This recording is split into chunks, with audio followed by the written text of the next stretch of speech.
우리 사회에 생생하게 살아있는 결이 다른 이야기 사생결단. 오늘도 우리 주변에서 일어나는 크고 작은 일들에 대해서 허심탄회하게 결이 다른 이야기 나눠볼 텐데요. 비상대책회의에 소집된 위원들 소개해드리겠습니다. 임미아 의원 함께합니다. 안녕하세요. 안녕하세요. 천용길 기자 자리하셨습니다. 안녕하세요. 네, 안녕하십니까.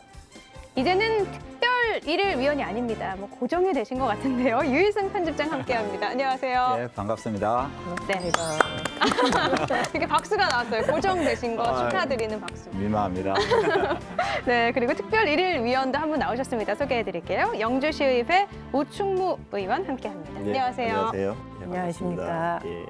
오늘 영주시 이렇게 의회에서 나오셨는데 영주시에서 정말 사생결단을 많이 보시는구나. 다시 한번 알 수 있었던 게 영주시도 요청을 했거든요. 근데 안 나오셨어요. 참 많이 보시나 봐요. 영향력이 좀 크니까 안 나오시는 거 아니겠어요?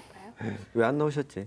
오늘 무슨 얘기할 줄 알고 안 나오셨어요? 원래 나온다고 얘기했던 거 아닌가요? 그렇죠. 나온다고 네. 하셨다가 안 나온다고 다시 입장을 아마 이런 거 아닌가? 우충무 의원 나온다고 하니 시장 입장에서는 집행부의 입장을 대변해줄 누군가도 필요하다라고 판단을 했고 그래서 나가라라고 아마 권을 했던 것 같은데 대변할 왜안 내용이 나오셨지? 없죠? 대변할 내용이 해변할 내용이 없어서. 없으면 직접 나오시면 되잖아요. 네. 그렇죠. 그렇죠. 사과해야 할 일이 있으면 사과하면 되고 뭐 말씀하실 게 있으면 말씀하시면 되고. 그렇죠. 그러니까 모르실 수도 언제든지 있으니까. 반론권을 보장하는 사생결단이니까 그럼요. 나중에라도 저희는 나오시면 치우치지 않습니다. 오늘 제가 그 자리를 땜빵하고 있는 거 아닙니까? 여기 시장님 오셔야 되는데. 오늘 이 시간에는요 뇌물수수 문제로 시끄러운 영주 돈사와 관련된 이야기 나눠보도록 하겠습니다. 그러니까 애초부터 이 돈사가 들어서는 장소는 적합하지 않았다 이런 말씀이시네요. 네. 그래서 어쩔 수 없이 허가를 내준 거다. 정유회사에서 나오는 윤활유만 있는 게 아니고 조폐공사에서 나오는 윤활유 효과가 더 좋은가 봐요. 이 시장님 처남이 돈사업주에게 돈을 5천만 원 받아서 제3자 뇌물수수로 징역 1년 6개월 형을 선고받았는데 명이죠. 유명이죠. 근데 시장님은 아무 말씀이 없으시고 행정부에서 시민들에게 정확하고 명확한 사실관계를 설명하지 않고 어떻게 보면 그걸 우롱하는 거거든요. 네. 전직 대통령보다 권력을 현재 쥐고 있는 분이 더 무섭구나. 네, 그럼 먼저 영주 돈사 문제와 관련된 결담 들어볼 텐데요. 특별 일일 위원이신 우충무 위원님의 결담 들어볼까요? 네, 저의 결담은 조354입니다.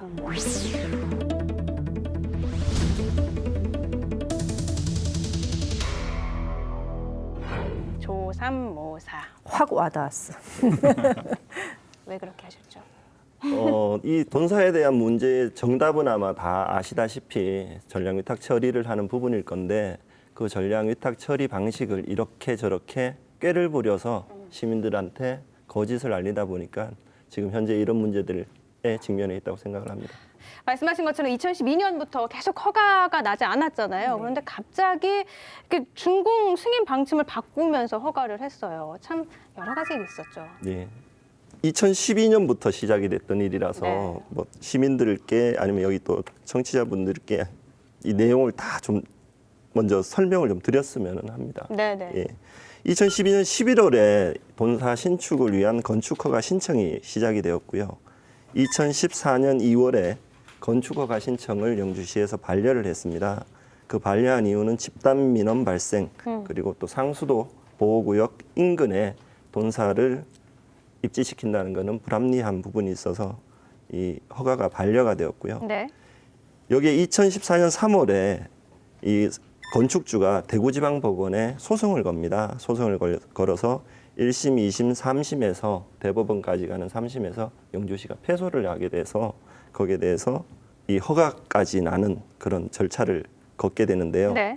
2016년도 9월에 돈사업주가 영주시를 상대로 자기네들이 소송에 승소를 하였으니 거기에 대해서 강제를 취해달라는 간접 강제 신청을 신청하게 됩니다.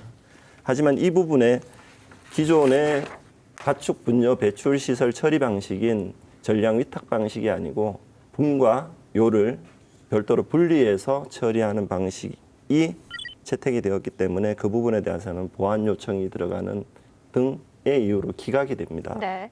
그리고 2017년 대구지방환경청에서는 가축 분뇨는 전량 위탁 처리하는 방식이 바람직하다고 다시 한번 종합적인 의견을 내었고요. 2019년 2월에 대구지방환경청의 협의 내용을 다시 한번 또 시에다가 보내주는데요. 그 내용을 보면은 영주시가 전량 위탁 업체를 찾지 못하요를 액비 처리하는 방법으로 승인해 준 것은 환경에 미칠 영향을 종합적으로 판단한 근거가 아니라고 부합 의견을 다시 제출을 합니다. 네. 그리고 2019년도 6월에 여러분들이 잘 아시다시피 감사원 결과가 발표가 되면서 최종적으로 마무리가 됩니다. 2012년부터가 지금까지 참 많은 일이 있었잖아요. 네. 근데 과정을 쭉 지켜보면 네, 둘 다 일관되지 않아요. 맞아요. 하지 않았다가 갑자기 해주고 네. 하려고 했다가 갑자기 빼면서 뭐 분류 처리 방식도 바꿔가면서 승인까지 받고 네.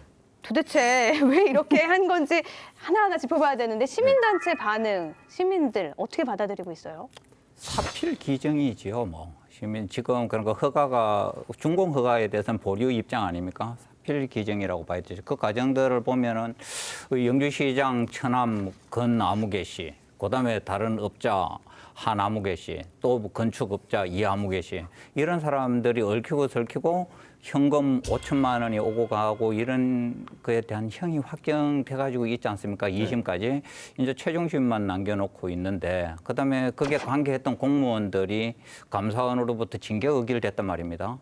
이런 거 보면은 지금은 영주시장 장욱현 시장님이 해결의 주체로 나서야 된다. 오늘 이 자리에 계셨으면 더 합당하지 않았을까? 우리 여기 네 분 누구보다도 가장 어울리는 분. 저는 그렇게 생각을 해봅니다. 근데 영주시 입장에서는요, 대법원 판결을 계속 이야기하고 있어요. 대법원 판결에서 허가를 내주라고 했다. 네. 문제가 없다 했다. 이런 거잖아요. 근데 내용을 조금 들여다보면 말씀하신 것처럼 교묘한 눈가림이 아닌가. 지난 8월 6일 날 그 보도 낸 거하고 또 시장님이 페이스북에다가 이제 본인의 입장이라 그러면서 쓴 글하고 기사 링크 걸어놓은 거하고 보면은요, 이렇게 얘기해요. 우리는 어쩔 수 없었다. 3년 동안 그 시민들의 이야기를 귀 기울여 드렸고 소송 끝에 우리가 버틸 만큼 버텼고 싸울 만큼 싸웠는데 결국 우리가 패소를 했다. 그래서 어쩔 수 없이 허가를 내준 거다. 이 얘기를 하나 하고 그다음에 상수원 보호구역은 아니다. 이렇게 얘기를 하나 해요. 그다음에 현재 이제 허가는 났지만 전량 그 위탁 처리하는 방법을 고민해 보겠다. 그렇게 유도하도록 하겠다라고 이렇게 세 가지 이유로 허가 낸 이유를 얘기하시는데 네. 소송에 패했기 때문에 어쩔 수 없었다라고 얘기하는 이유는 전량 위탁 처리를 할 경우에 그 전제 조건으로 해서 허가를 내주는 것으로 했는데 방식이 바뀐 거잖아요. 그렇기 때문에 이것은 동의해주면 안 된다라는 환경부의 입장도 있었고 감사원의 결과도 그렇게 나와 있는데 그 상태에서 해준 거고 그러니 이런 측면에서 보면은 시장님은 시민들이 모를 거라고 생각을 했나 봐요. 그러니까 우리가 소송에 졌기 때문에 어쩔 수 없었다라는 얘기를 이렇게 당당하게 하시는 거죠. 실제로는 소송에 졌지만 지게 된 이유가 전제 조건이 있었다라는 것을 시민들한테 공개하지 않은 거예요. 그러니까 이거는 시민들을 바보로 알았거나 우롱하거나 그래서 그런 거 지금 아닌가 영주 싶어요. 시민들이 가장 붕괴하는 이유가 행정부에서 시민들에게 정확하고 명확한 사실관계를 설명하지 않고 어떻게 보면 그걸 우롱하는 거거든요. 네. 그러니까 거기에 붕괴를 하는 거예요. 지금 영주시에서 답변을 냈는 상태는 대법원에서 패소를 했기 때문에 허가를 줬다라고 그거죠. 말씀했습니다. 네. 근데 제 의회에서 모든 자료를 보고 살펴본 결과로는 전량 위탁을 해야 된다는 대구지방 환경청의 그 의지는 한 번도 변화된 적이 없습니다. 저희가 4번, 5번 대구지방 환경청 크게는 환경부까지 질의를 했을 때 소규모 환경영향 평가 결과에 따라서 전량 위탁 처리해야 된다는 논리는 변한 적이 없습니다. 그 논리를 안 지키고 있는 거죠.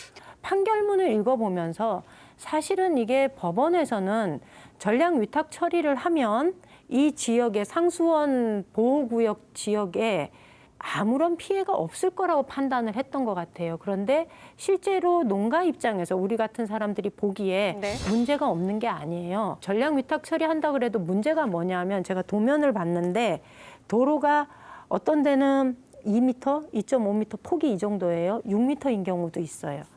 근데 뭐 천재지변으로 인해서 폭우가 온다거나 폭설이 온다거나 내지는 뭐 또 다른 사고가 생기게 되면 이 차량이 못 들어가는 거예요. 그러면 30일을 넘어가면 이 차량에 들어가서 이걸 끌고 나와야 되는데 네. 못 끌고 나오거든요. 그러면 그때 그 문제는 어떻게 하겠냐는 거죠.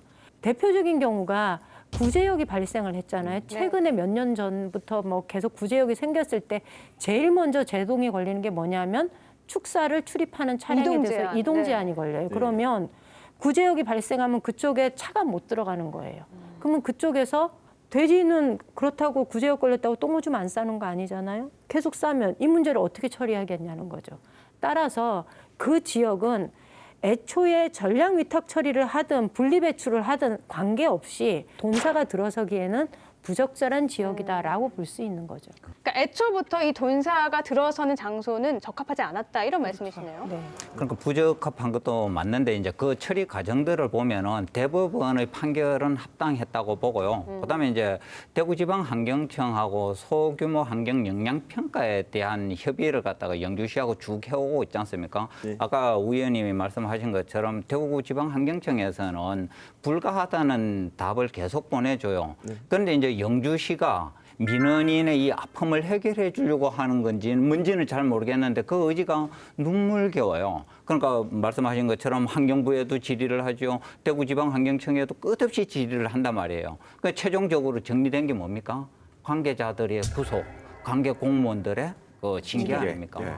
이렇게 정리된다는 거는 뒷부분이 뭐 가려운 부분이 있었던가 뭐 하여튼 답답한 뭔가가 있었는데 거기 해소가 중간에 되지 않았을까? 사건이 하나 더 있었죠. 예, 그렇죠. 예. 제가 아까 계속 그 중간에 뭐 사건을 그렇죠. 얘기했는데 그 중간에 사건이 하나 더 있었는데 그거는 60초에 예. 공개. 네. 알겠습니다. 이쪽에서 오충무 의원님의 결화 들어보죠. 시민들께 어떠한 정보를 전달할 때에는 빠른 정보 전달보다는 사실관계에 근거한 명확한 정보를 전달해야 정보를 가지고 시민들이 판단한다는 그 시민 우선 정책을 꼭 지켜주셨으면 합니다. 요즘에는 인터넷 하나만 쳐도 다 나오거든요. 맞아요. 사실관계를 숨길 수도 없고 네. 처음부터 말을 해야 되는데 참. 오늘 문제에 대한 천 의원님의 결단 듣고 이야기 나눠보죠. 제 결단은 붕어빵.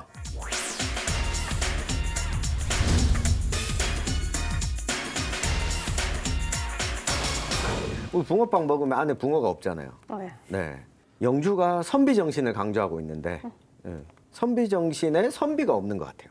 우리 시장님께서 선비 정신을 그토록 강조하시는데 선비 뮤지컬 제작을 위해서 미국으로 건너가서 스틸바에 다녀오시고 이거 또- 잊혀질만 하면 꼭 예. 얘기하면 나오는. 그리고 이 사건도 고발됐지만 아직까지 진척이 없고 그렇죠.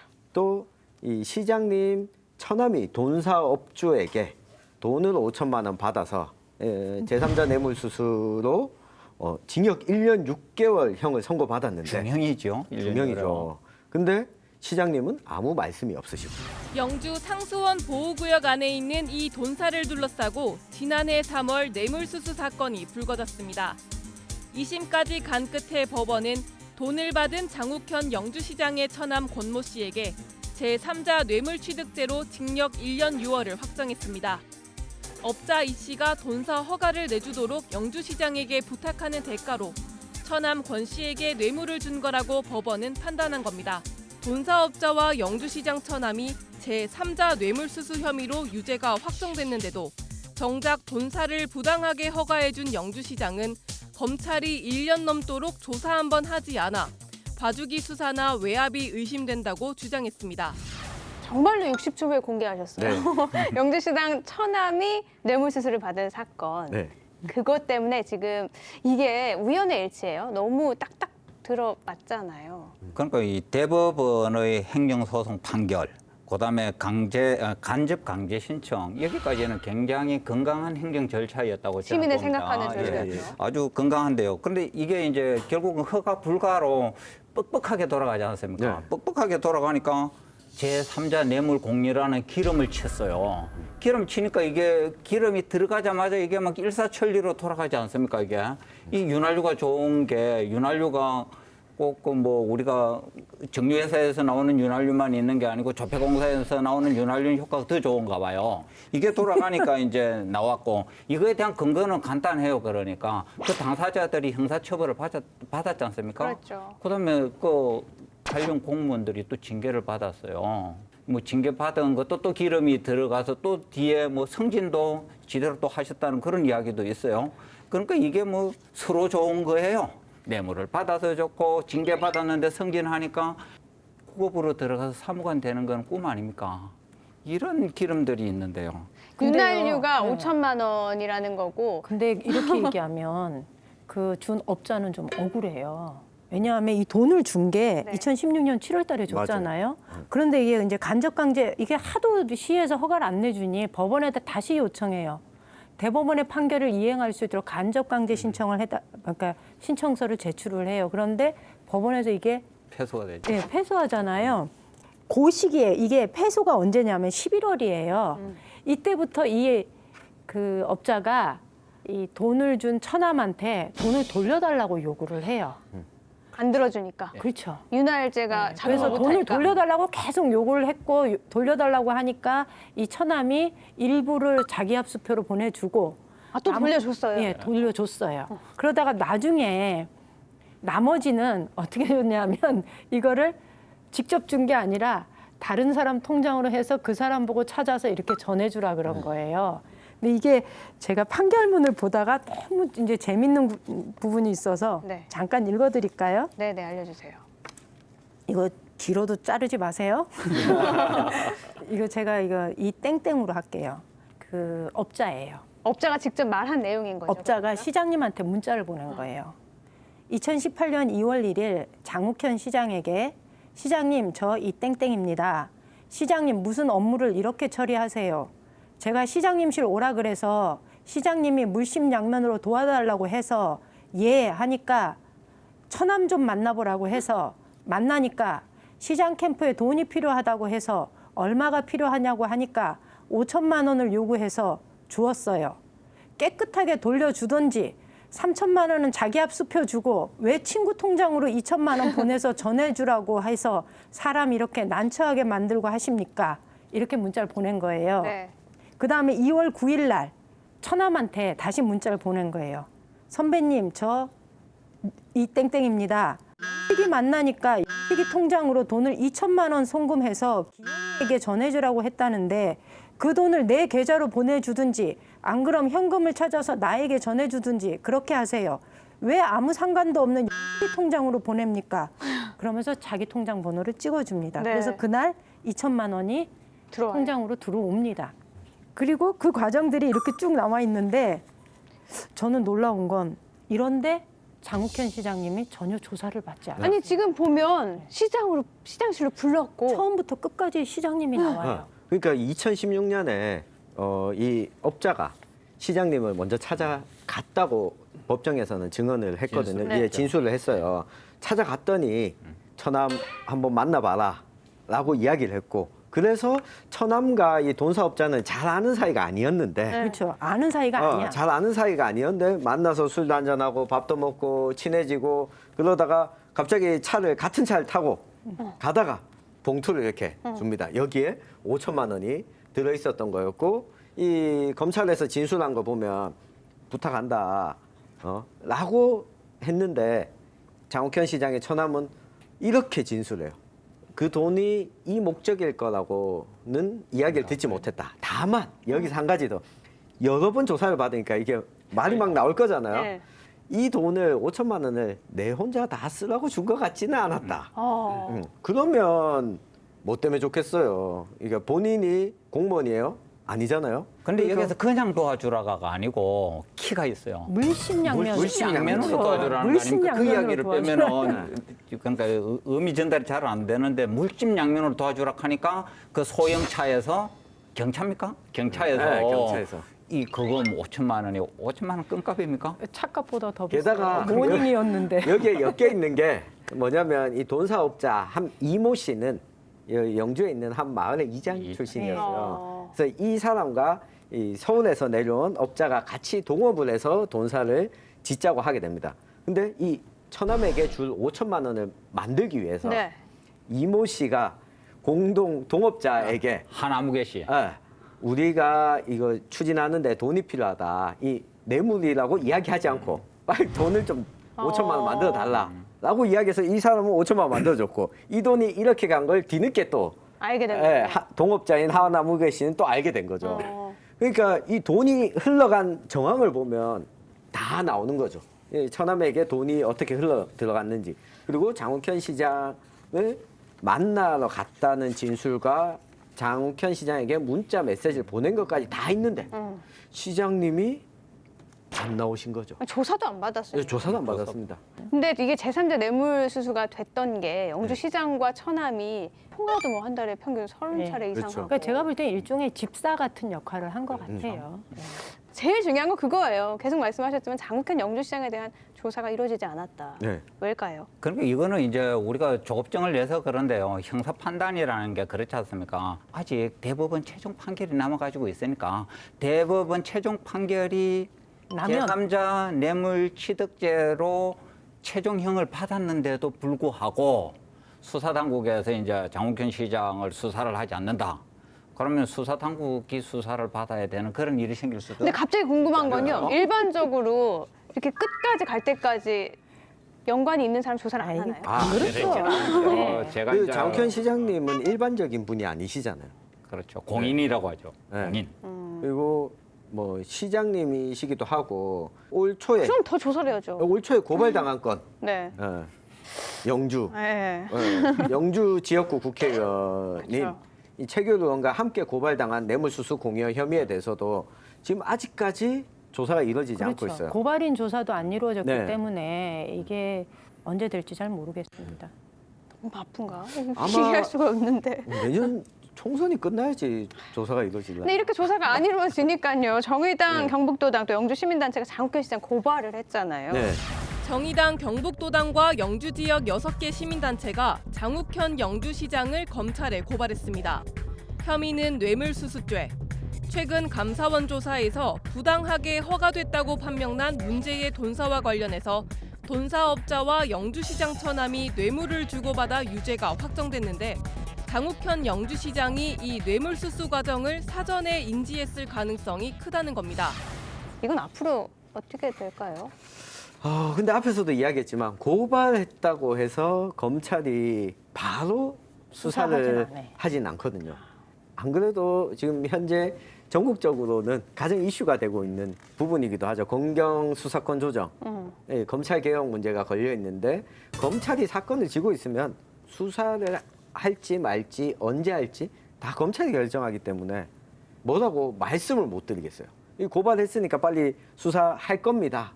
라고 말씀드리기에는 우리 대한민국 검찰의 신뢰가 높지 않은 것 같아요. 근데 이런 문제가 말씀하셨던 것처럼 공인이라서 조사가 안 이루어진 거죠. 뭔가 다 이해하고 뭐 이렇게 그런 이해라기 하기보다 여태까지 그래 왔으니까 반복되고 있는 거잖아요. 왜 이렇게 반복될까요? 그러게요. 저는 이거 보면서 야 우리 장 시장님이 정말 대단하시구나. 대단하신 분이다 싶었던 다시 한번 게 느끼셨군요. 예, 왜냐하면 이명박 전 대통령, 박근혜 전 대통령도 이 제3자를 통한 뇌물수수 혐의로 새창살 아래에서 햇빛을 받고 계신데 장욱현 시장은 조사도 안 받는다. 와 전직 대통령보다 역시 끈떨어진 권력보다는 권력을 현재 쥐고 있는 분이 더 무섭구나. 그리고 아까도 잠깐 말씀하셨던 것처럼 공무원 두 분이 관련된 공무원 징계를 받았잖아요. 근데 네. 또 징계를 받았는데 승진을 했어요. 그래서 저는 징계가 승진 사유구나. 그거는 이제 시청자들께서 현명하게 알아서 네. 판단하시리라고. 네. 저는 그냥 승진은 하려면 징계. 그러니까 담당 공무원이 교체가 됐어요. 이제 허가가 나는 시점에서는 이게 담당 공무원이 교체가 되었거든요. 이것도 굉장히 중요한 거죠. 아마 그걸 법적으로 판단하는 대구지방 환경청에서 제시했는 그 협의 요청안을 법적으로 판단하는 방식에 따라서 그 아마 결과는 또 바뀌지 않았을까 그렇게 생각합니다. 특히 지역의 단체장들의 이러한 토착 비리 문제. 상주시장님 곧 집에 가시겠고 또 아직 나지 않았으니까요. 확정적으로 말씀하시지 마세요. 3개월 안에 나와야 되니까. 마음 상해요. 그리고 뭐 영주시에서도 이런 일이 생기고 우리 지난번에 영양풍력 또 다뤘을 때 영양군수님도 선거법 위반으로 이렇게 관련이 있었고 영양풍력 관련해서도 답변하러 사생결단에 안 나오시고 이런 걸 보면 지방의회 역할이 매우 중요하다. 우리가 지금 문제 있는 상황들을 다루면서 이렇게 의원님이 직접 사생결단에 나오신 거는 처음이에요. 기초단체 문제를 다루면서. 사실 이 자리에 나오는 데는 대단히 큰 용기가 필요한 맞아요. 상황이거든요. 그래서 영주 시민들이 우충무 의원님 같은 분을 지켜주셔야 되는 거예요. 실제로 뭐 오늘 여러 의원님들 말씀하시지만은 지역에 이렇게 안 좋은 일을 제가 어떻게 사실관계가 아닌 부분에 대해서는 솔직히 말씀드리기가 힘들어요. 왜냐하면 또 시장님 관계되는 거는 아직 법적인 아니면 검찰 조사 이런 문제들이 남아 있기 때문에 네. 제가 거기에 대해서는 답을 하기 힘들지만 제가 아는 사실관계 안에서 행정이 잘못했고 행정이 미비한 부분에 대해서는 정확하게 이 자리에서 명백하게 다 말씀을 드리고 하겠습니다. 감사합니다. 아마 영주 시민들이 그걸 알고 지켜주실 거라고 근데 믿습니다. 오늘 출연 이후로 혹시 당하셔가지고 점심을 홀로 드셔야 되는, 저녁도 혼자 먹어야 되는 이런 불행한 사태가 생기는 거 아닌지 모르겠어요. 아니요, 저희 영주 시민들은 최소한 선비 정신을 갖고 있기 때문에 맞습니다. 네. 옳은 선비 정신으로 저를 봐주실 거고 저 또한 그분들의 옳은 판단을 기대하고 있습니다. 네. 그리고 이 장욱현 시장님께서 2018년 5월에 재선 선거를 치르는 와중에 이 한 매체와 긴 인터뷰를 했는데 네. 시민들이 어떻게 민주주의를 지킬 수 있다고 보시나요? 라는 질문에 예를 들면 지방자치단체장 주민소환제를 활용할 수 있겠죠. 이 박근혜 전 대통령 탄핵에 대한 의견을 묻는 네. 질문이었어요. 대통령이 절대 권력에 가까운 만큼 일반적인 법적 절차로는 어려움이 있을 수도 있죠. 그러면 일반적인 법적 절차 말고 딴 걸 좀 해달라 영주 시민들한테 하신 얘기거든요.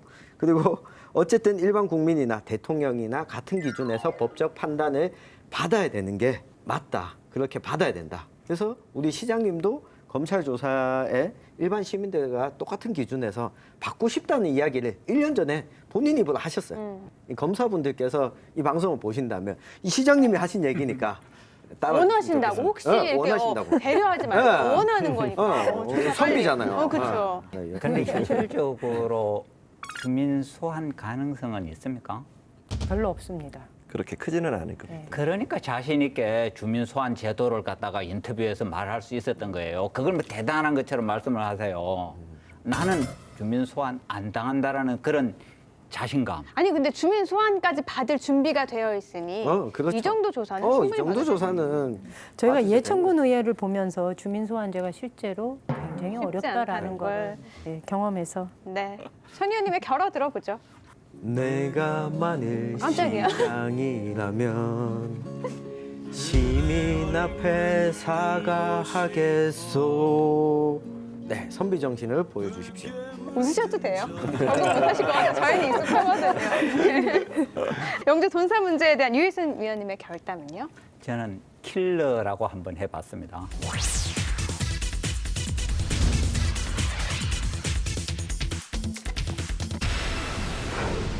냄새가 나면은 파리가 꼬이죠.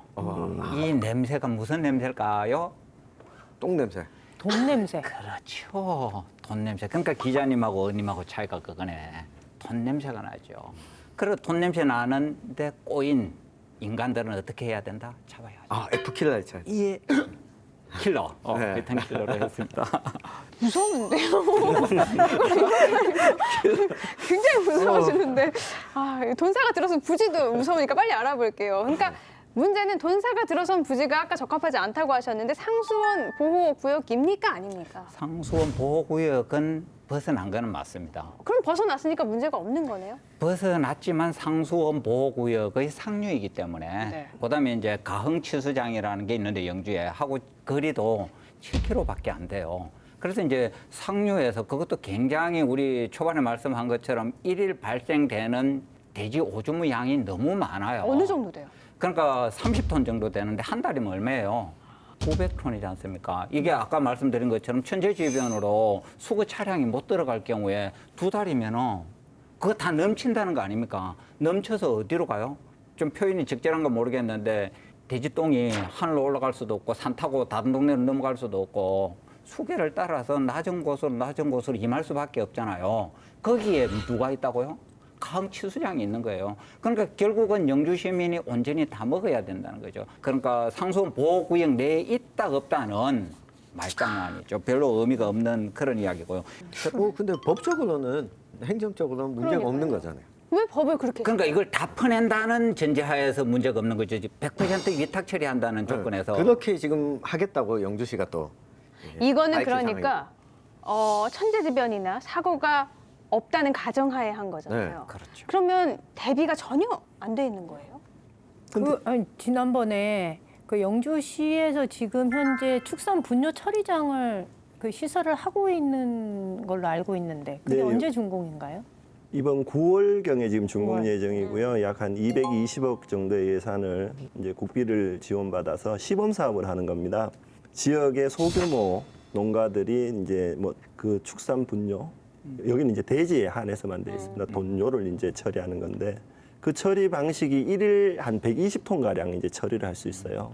할 수 있는데 이 시작점이 항상 있습니다. 소규모 영세 농가들이 사용할 수 있도록. 그러니까 대상이 이거는 그렇죠. 해당이 안 된다는 근데 이제 말씀이시네요. 지난번에 영주시장이 이거를 이제 이미 이렇게 허가가 난 거 분뇨를 전량 위탁 처리하는 방향으로 하겠다라고 발표를 했잖아요. 그러니까 예. 저는 그 발표의 이면에 9월이면 준공되는 이 시설을 이용해서 이 돼지 똥오줌을 처리하겠다라는 의도가 들어있는 거 아닌가라는 생각이 들거든요. 그런데 이거는 문제가 있는 거죠. 근데 아마 그렇게 임 의원님이 말씀하시는 것처럼 또다시 편법으로 6,500도가 넘는 지금 사육 규모잖아요. 그 규모를 전량 위탁을 저희 공공 처리 시설을 이용한다 그러면은 아마 그 부분에 대해서도 또다시 시민들은 그냥 있지는 않을 겁니다. 또한 저희 의회가 의원이 의원님 당연히 계시니까. 또 지켜봐야 이게 됩니다. 처리 그러니까 애당초 목적이 소규모 농가가 예, 맞습니다. 대상이잖아요. 예. 그러니까 이 시설을 할 때 어떤 그 내용하고 다른 거니까 받아주면은 안 될 뿐더러 시장이 받으려고 하면 결국은 이때 나타나는 게 영주 시민들의 실력이에요. 영주 시민이 이거에 대해서는 철저히 막아야 되고. 근데 실제로 이렇게 대규모 처리 시설을 이용해서 대규모의 농가에서 발생하는 축산 분뇨를 전량은 아니더라도 일부를 이쪽에서 처리하는 경우가 굉장히 많아요. 그래서 국비를 들여서 대규모의 그러니까 기업형 농가들이 시설을 이용하는 것에 대한 문제 제기는 지속적으로 있었거든요. 네, 근데 맞습니다. 안 하는 건 아니에요. 그런데 이런 부분은 저는 이렇게 생각합니다. 그러니까 영주에서 발생된 가축의 그러니까 분뇨에 대해서는 영주 내에서 처리하는 거에는 전적으로 동의를 해요. 그다음에 이제 국가 예산을 들였지만은 대규모 시설을 갖추었는데 그러니까 처리 능력이 일일 120톤이란 말이에요. 근데 소규모 영세 농가에서 위탁 처리할 수 부탁을 받은 게 위탁 받은 게 한 7, 80톤밖에 안 된다. 그럼 잉여 부분이 한 50여 톤 있으니까 이거는 규모에 관계없이 받아줘도 저는 합당하다고 봐요. 물론 다시 소규모 농가들의 양이 늘어나면 순위가 되겠죠. 예. 예, 그것도 순위에서 만약 대규모 농가들 대규모 이렇게 사육하는 부분에 대해서 분뇨를 받아주면은 실제 그 피해는 또 다른 시민이 또 져야 됩니다. 그렇죠. 예, 소규모 농가들에게 부여할 수 있는 그 권한이 없어지는 거죠. 그럼 여기 9월에 준공이 된다고 하셨잖아요. 그럼 여기서 처리가 안 될 가능성도 높은 상황인 건데 그럼 어떻게 되는 거예요? 실제로 그 지금 이 건축업주 입장에서는 또 다른 전량 위탁 업체를 찾지 못하면은 아마 어렵다고 봐야 되죠. 이게 정말 큰일 날 일인 거잖아요. 그러니까 영주시 내에는 전량 처리 업체, 위탁 처리 업체가 없는 거죠.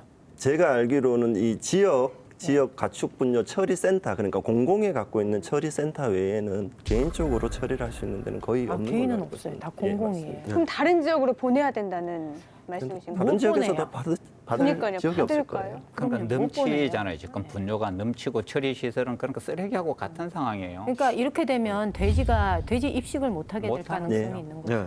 그러니까 이게 제가 좀 찾아봤거든요. 네. 가축 분뇨 처리 현황 이 통계 자료를 보니까 위탁 처리가 2011년에 17,000 그리고 2012년에 3만 이 늘어나게 된 게 공공 처리 시설이 지어지기 시작하면서인데 그런데 이게 2015년, 16년, 17년이 되면 더 이상 늘지 않아요. 더 이상 수용할 수 있는 시설을 더 많이 짓기가 어려운 상황에 다 도달한 거죠. 네. 그렇기 때문에 이 영주시에서 9월에 이게 완공이 되는 가동이 되는 공공 처리 시설에 소규모 농가들께 들어가고 남지 않는다면 돼지를 집어넣기가 사실상 어려운 거고 이 상황에서 집어넣으면 그건 영주시가 행정권을 발동해서 못하도록 막아야 되는 거죠. 그러니까 2012년도 이전까지는 이걸 다 해양 네, 투기를 해양 투기. 했거든요. 네. 근데 그 뒤로부터 법이 바뀌면서 이것을 네. 처리 시설을 이제 지역마다 갖춘 건데 뭐 이렇게 되면은 다른 지역에 똥오줌을 보낼 수는 없는 거거든요. 그렇기 때문에 입식을 못하게 되던가 그러니까 결국은 허가를 내줄 때 저는 영주시가 전적으로 잘못한 것 중에 하나는 처리할 능력이 없으면 허가 내주면 안 되는 거예요. 네, 그건 당연한 예. 말씀이세요. 그 모든 문제가 준비가 돼서 허가가 나야 되는데 허가를 하고 준비를 하니까 맞아, 그렇죠. 문제가 발생하는 것 같아요. 근데 저희가 이게 방송 시간이 물론 10시가 넘긴 하지만 식사 다 하시고 나서 가족분들 모여서 과일 같은 거 드시면서 네. 많이 시청하시거든요. 근데 저희가 오늘 똥오줌 너무 많이 얘기한 것 같아서 분열을 좀 바꾸면 어떨까 싶네요. 네. 근데 환경 보호 목적인 축사를 개보수하는 이 무허가 축사 적법화 사업이 시행이 된 지 5년 정도가 됐잖아요. 실효성 있는 정책이라고 보시는지. 이거 이 심각한 게 이제 무허가 축사가 이렇게 무분별하게 전국토 산에 이렇게 쌓였던 게 2007년에 농지법 개정이 이루어져요. 이 농지법 개정 내용 중에 중요한 요소 중에 하나가 축산 시설을 갖다가 그냥 농사 짓는 걸로 이해를 한 거예요. 그럼 우리가 일반 땅에다가 살주고 하는 창고나 집을 짓게 되면은 용도 변경을 해야 되지 않습니까? 그러니까 농지를 택지로 바꾼다라든지 이래야 되는데 2007년 농지법은 축사를 지을 경우에는 농지를 갖다가 전용하지 않고 그냥 가서 지어버리면 돼요. 신고만 하면 돼요. 신고도 안 해도 돼요. 그런 과정들에서 무허가 축사가 전국토를 갖다 휩쓸게 됐고 이거에 대한 민원이 끝없이 발생하니까 이제 적법화 운동이 5년 된 게 아니고 2013년부터 시작이 됐죠. 2013년부터 이제 적법화를 받아왔는데 농민들이 안 하는 거예요. 그러니까 안 해가지고 이게 계속 재연장 해온 게 원래 9월 27일이 이제 마감이라는 거죠. 그럼 9월 27일이 이제 마감이니까 이거 이후로는 이제 의미가 있는 게 뭐냐 하면은 지금까지는 강제 이행금을 갖다가 굉장히 깎아줬어요. 그러니까 100원의 벌금을 내야 되면 50원만 받는다라든지 그랬는데 9월 27일 이후로는 이제 강제 이행금을 100% 받을 수도 있겠고 그러면은 농민들 입장에서는 무허가 축사를 유지하기 좀 어려울 거고 그다음에 이걸 근거로 이제 가태료 처분이라든지 사용 중지 명령 이런 것들이 다 가능하다는 겁니다. 그런데 제가 여기 오기 전에 일선에 있는 그러니까 면사무소의 이 축산 담당 공무원들한테 물어봤는데 법의 취지는 굉장히 동의를 한다는 거죠. 하지만 선출직의 아까 이야기한 시장 군수님들이 엄격하게 이게 집행이 되느냐 하는 거에 대해서 굉장히 의심들을 많이 하고 있어요. 일선에 있는 공무원들이. 그리고 이거 집행돼요. 그러니까 저는 사실 당사자예요. 그렇죠. 그래서 저도 9월 27일까지 그 과정을 밟고 있는데 건초를 났는데 건초가 비에 젖으니 약간 지붕을 좀 길게 뺐는데 이게 1점 몇 미터를 잘라내야 된다. 그래야 적법화된다. 이게 불법 건축물이다. 그래서 이제 그런 시설들을 해야 되는데 실제로 지금 적법화 이행률을 한 전국적으로 한 84% 정도라고 얘기해요. 근데 그 나머지가 못하는 이유는 할 수가 없는 처지인 거예요. 이게 적법화를 하더라도 이게 대지 자체가 예를 들면 하천부지에 있다든가 국유지를 끼고 있다든가 이런 식으로 들어서면 안 되는 곳에 있는 곳은 적법화 절차를 밟을 수가 없는 거예요. 그래서 얼마 전에 제가 신문을 통해서 우연히 넘기면서 본 자료에 보면 전국에 한 2,400여 농가가 적법화 절차를 밟을 수가 없고 그래서 이 경우에는 구제 방법이 지금 없기 때문에 소규모 축산 농가들이 아마 폐업을 해야 되는 사례가 많이 생길 것 같다 이렇게 나와요. 근데 폐업을 해야 되는 소규모 축산 농가의 경우는 경제적으로 손실이 굉장히 큰 거죠. 그렇긴 하지만 전체적으로 지금 축산이 일반 시민들 입장에서 보면은 기피 시설 중에 하나예요. 그렇다고 우리 대한민국 국민들한테 질 좋은 단백질을 공급하는 공급원을 끊어버릴 수는 없잖아요. 그렇기 때문에 시민과 농가가 함께 공존하는 방법으로 이 적법화 과정은 우리가 그거를 밟아줘야 되는 게 당연한 거라고 생각을 하고요. 언젠가 MBC에서도 이런 보도가 나왔었는데 축산 강국이라고 하는 덴마크의 데니시 크라운 협동조합은 그 출발이 강력한 이 규제에서 그 시작을 한 거예요. 이렇게 소규모의 농가들을 통폐합하고 이들이 모여서 생산과 가공과 유통을 농민들이 스스로 조직하는 과정에서 세계 1위의 그 축산물 수출 국가가 된 거거든요. 그래서 저는 이렇게 그냥 적법화 과정만 그러니까 법적으로 밀어붙이지 말고 그 과정에서 농가들이 스스로 좀 협동조합을 구성해서 자구책을 찾아 나갈 수 있는 길도 함께 만들어주면 좋지 않을까라는 생각이 들어요. 그런데 실제로 이 축산도 축산 환경이나 이런 거는 상당히 많이 변해 있는데 아직 우리의 여건들은 그렇게 다 못 따라가고 있어요. 그리고 방금 이제 임 의원님 말씀하셨는 것처럼 무허가 축사 적법화 관련해서 최근에 저도 저희 지역에 축사 관련 종사자들이 상당히 많으신데 그분들 의견을 들어보면은 또 다른 환경 문제 때문에 갈등 요인들 그리고 역차별 논란까지 이게 얘기가 되는 부분들이 있어요. 그런 부분들도 아마 이 정책을 입안하고 정책을 만들어 가시는 분들은 한 번씩 고민을 또 한번 해볼 필요는 있다고 생각합니다. 저 사생결담에서도 한번 다뤘던 네. 문제이긴 한데요. 영주댐 준공 이후에 담수를 못하는 이유가 주변에 축산농가 핑계 되기도 했었잖아요. 네. 이 댐 상류에 돈사가 들어서는 것 이거 괜찮은 걸까요? 저 이거 정말로 공부를 좀 했어요. 네. 제가 환경운동을 하고 있지 않습니까? 영주댐에 왜 담수를 못하는지에 대해서는 정말로 대한민국 정부는 양심을 가지고 정확하게 이유를 밝혀야 됩니다. 그런데 이제 정부에서 이유를 밝히지 않으니까 나오는 이야기가 이제 그러니까 영주댐 상류로부터의 유입되는 오염원들 때문에 그러니까 영주댐 주변에 있는 농지가 한 21% 정도 된다고 하죠. 농지에 그럼 뿌려지는 게 뭡니까? 퇴비, 그다음에 화학비료, 화학농약 아닙니까? 이게 인간이 작물을 키우기 위해서 대지에 뿌린 퇴비라든지 화학비료 농약을 식물이 100% 흡수를 하지 않아요. 다 해봤자 50%밖에 흡수를 안 하거든요. 그럼 이게 눈비를 통해서 결국은 아까 이야기한 치수장으로 흘러들 수밖에 없는 거죠. 그래서 영주댐의 상황이 2016년에 준공을 했는데 지금까지 한 번도 담수를 갖다 끝까지 채워본 경험이 없어요. 2016년에 담기 시작하니까 부영양하로 녹조가 끼었죠. 녹조 상태가 아니고 최악의 상태인 남조류까지 등장을 하는 거예요. 남조류가 뭐냐? 유해 독성물이 가장 많이 끼고 있는 조류 중에 한 개인데 그러니까 수소생물이 살 수 없는 상태가 된다는 거죠. 그럼 보조댐이라든지 본댐에 지금 가보면은 우리가 뉴스에서 자주 보는 녹조 라떼 그 자체거든요. 너무 답답해요.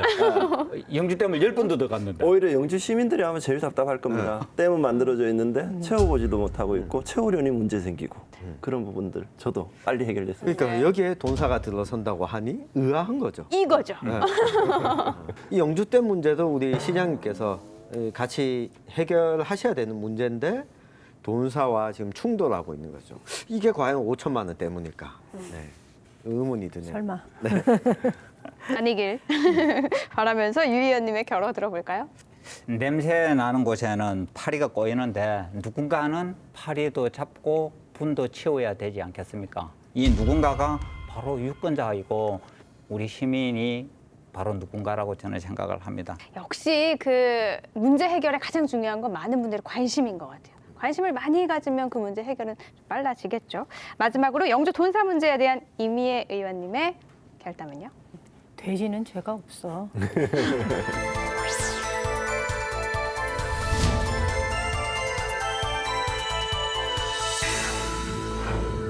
허가 과정에서 아까 여러 차례 이야기했지만 가야 할 때에 돼지가 들어가면 아무도 반대하지 않습니다.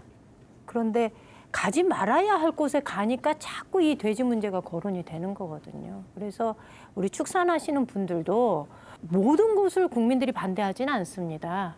적당한 곳에 입지 조건이 그래도 뭐 요즘 좀 찾기 어려운 점은 있지만 그래도 좀 어렵더라도 조금 더 발품 팔아서 많은 지역 주민들이 공감할 수 있는 곳에 입지를 선정하셔서 들어가셔야지 이렇게 무리하게 분란을 일으키면서 돼지를 집어넣으려고 하시면 죄 없는 돼지가 참 불쌍해집니다. 그럼요. 우리 국민들 다 한돈 사랑해야 되는데. 네. 그렇죠. 또 다른 문제도 터졌습니다. 건축물 불법 증축 문제.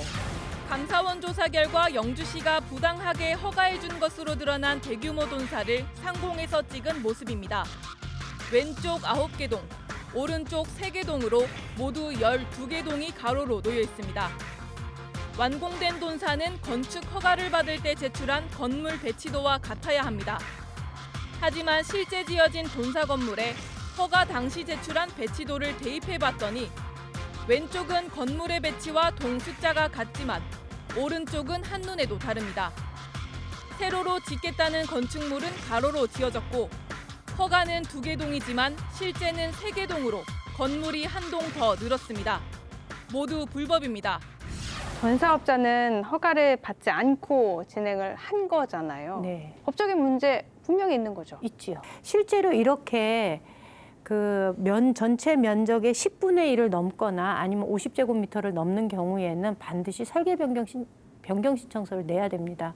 아니면 위치가 1m만 옮겨져도 변경 신청서를 내야 되는데 그 뉴스에도 나왔지만은 변경 신청 내지 않았어요. 그러면 많은 경우에 이게 이제 공개가 되지 않았을 때는 변경 신청을 내지 않으면 뒤늦게라도 설계사무소 가서 이거 변경 신청을 하면 되는데 네. 다시 그림을 그리면 되는데 이게 이미 공개가 되었거든요.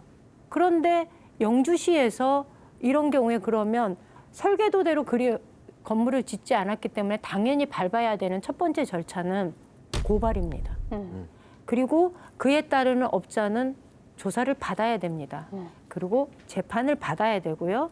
재판 결과 징역형 또는 벌금형을 받게 될 텐데 제가 알기에는 이 벌금형이 상당히 센 걸로 알고 있습니다. 여기서 끝나는 게 아닙니다.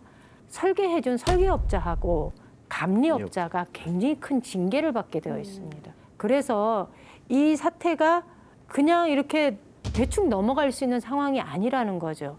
그런데 저는 영주시에서 불법 건축물이 지어진 사실을 확인했음에도 불구하고 고발 조치하겠다라는 얘기가 아직까지 나오고 있지 않아서 이후에 영주시에서 어떻게 이거를 처리할 것인지 좀 시민들이 관심을 가져야 되는 거 아닌가, 이거 또 봐주게 하는 거 아닌가라는 좀 염려를 아니에요. 하게 됩니다. 저는 영주시가 왜 고발을 안 한지 알고 있어요. 왜요? 시장님께서 아니 법 앞에 조사를 해달라. 나도 조사를 좀 해달라라고 이야기하는데 고발당한 건이 여러 건이 있지만 시장님이 조사를 안 받잖아요.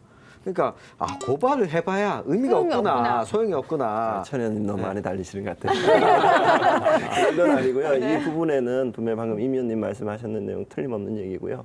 그리고 영주시의회에서도 미리 이 내용들을 인지를 하고 있는 상태고 또 최근에 영주시 건축가의 현장을 확인하고 거기에 대해서 잘못된 부분들을 명확하게 체크해서 고발 조치를 하게끔 의회에서도 얘기를 해놓은 상태입니다. 그리고 그 부분에 대해서는 분명하게 책임을 물어야 되죠. 근데 책임을 묻지 저는 않으면 안 되죠. 분명하게 책임을 물어야 되지만 왜 이 지경까지 오도록 몰랐냐. 90% 공정률 보일 동안 몰랐다가 이제 안 거잖아요. 그 부분은 아마 이게 감리제라는 이제 중간 과정이 있다 보니까 그렇게 됐는 것 같은데 그 어떠한 감리제가 있다 하더라도 시 집행부에서는 분명히 체크를 해야 되는 게 사실입니다. 그렇죠. 이건 있어요. 저도 의구심을 가지고 봤던 것 중에 하나가 감리업체가 있잖아요. 네. 감리업체가 90% 정도까지 됐으면 이후에 설계 변경이 이제 많이 되게 되면 이 설계 변경을 허가를 못 받을 수도 있거든요.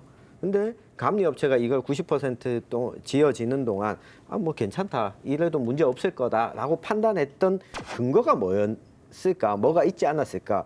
왜냐하면 이게 이렇게 알려지게 되면 감리업체가 나중에 자기가 불이익을 당할 게 수밖에 뻔한데, 네. 없는데 이걸 감수하고 이걸 내버려 둔 거는 뭔가 이 업체는 영주시랑 가까우니까 문제 없을 거다, 이렇게 생각한 건 아닐까.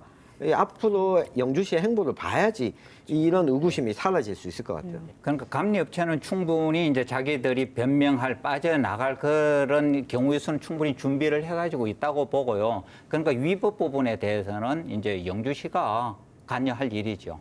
그러니까 준공허가 때 보면은 뭐 그러면 한 11월쯤에 시장님께서 나오시면 되지 않겠나요? 왜 11월입니까? 그러면 이 영주시가 문제 삼았던 걸 고발하는지 여부도 나올 거고, 지금 고발 당하신 것도 수사가 진행이 될 거고.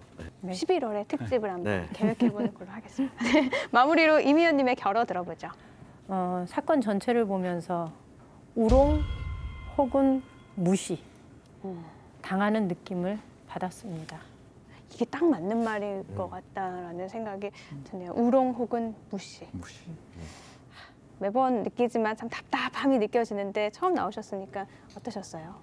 심적으로 그렇게 편하지는 않습니다. 솔직하게 해서. 그쵸. 편하지는 않지만은 방금 여러분들이 얘기해 주셨는 우려와 걱정들, 또 저희 영주시 의회에서 더 감시 역할을 철저히 해서 그 기능들을 이어갈 거고요. 그리고 그 길이 아마 지방의회, 저도 선출직이니까 지방의회나 또 지방 단체장들에 대한 책무를 제대로 한다고 봅니다. 시민들 기대에 부응하면서 저희 또 열심히 일해서 시민들께 갚도록 하겠습니다. 네. 사생결 때문에 자주 출연해 주세요. 이게 사실 좋은 문제를 저희가 많이 다루는 게 아니라서 조심스럽긴 한데 네. 또 하실 말씀이 있으시면 꼭 나와 주시길 부탁드립니다. 아마 우수시원이 돼서 한번 불러주시면은 예, 제가 떳떳하게 더 기분 좋게. 말씀드릴 수 있을 것 같습니다. 네, 영주 기업형 돈사에 얽힌 논란, 환경 문제를 넘어서 지자체장의 비리 의혹으로 시끄럽습니다. 권력이란 부패하기 마련이고 절대 권력은 절대 부패한다. 19세기 영국의 정치인 존 달버그 액턴이 남긴 명언인데요. 부디 우리 지역에서는 이 말이 틀렸다는 걸 보여주는 권력자가 나왔으면 좋겠습니다. 우리 삶에 생생하게 살아있는 결이 다른 이야기 사생결담, 안동 MBC 사생결담은 온라인을 통해서도 실시간으로 보실 수 있다는 점 기억해 주시고요. 저희는 오늘 여기서 인사드릴게요. 시청해 주신 여러분 고맙습니다.